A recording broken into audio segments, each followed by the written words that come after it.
piece that's called Imbalance, Algae Bloom in the Great Lakes. It came about for a couple of different reasons. In 2015, my wife and I moved to Fort Wayne from Louisville, Kentucky, and we moved here for family. I knew some things about Fort Wayne, but I did some research and learned, for example, that we're on the western edge of the Lake Erie watershed. And I knew that Lake Erie had had problems over the years from algae bloom due to runoff from the farms and industry and all of that.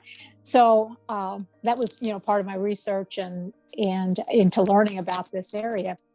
After I got here too, I met Helen Giglio, who's the president of the Indiana chapter of the Women's Caucus for Art, and joined that group. I was so happy to find them. At any rate, about that time, the group decided they wanted to put together a show that we called Living Water, which is about climate change in the Great Lakes area. So that got me to thinking about, how I would prepare a piece for that. What would I say? And I remembered then again the algae bloom issue in Lake Erie. So that's what I decided to focus on. Our group, I should say, has not only fiber art people, but also, painters and sculptors and all of that. So it ended up being an interesting show, but that's where this came from.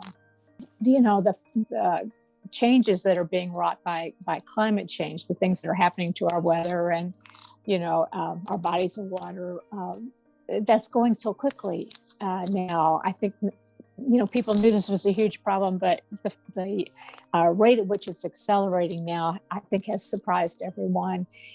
So it's an important topic. I think it's a thing to continually focus on.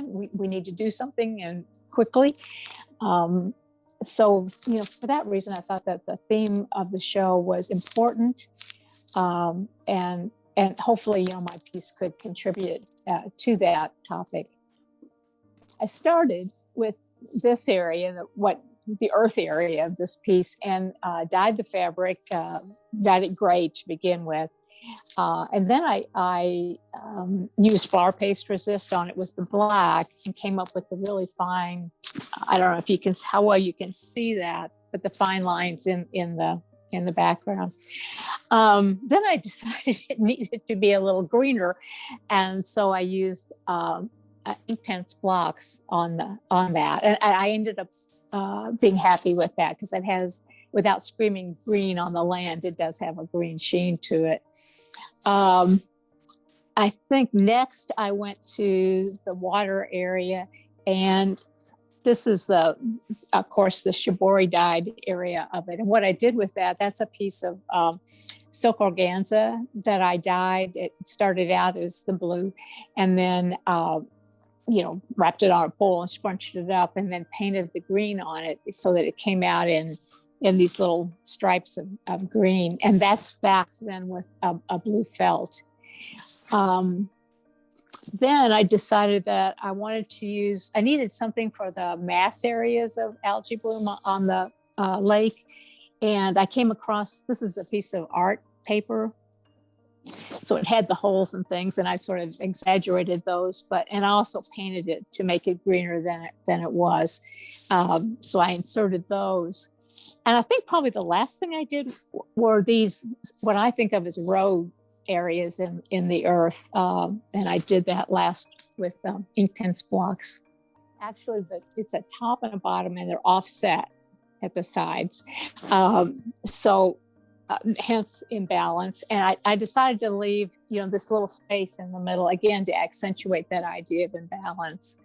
I just can't tell you what a difference this has made in my life. And having the opportunity to exhibit in, a fairly large exhibit, national exhibit, that's been very gratifying to me.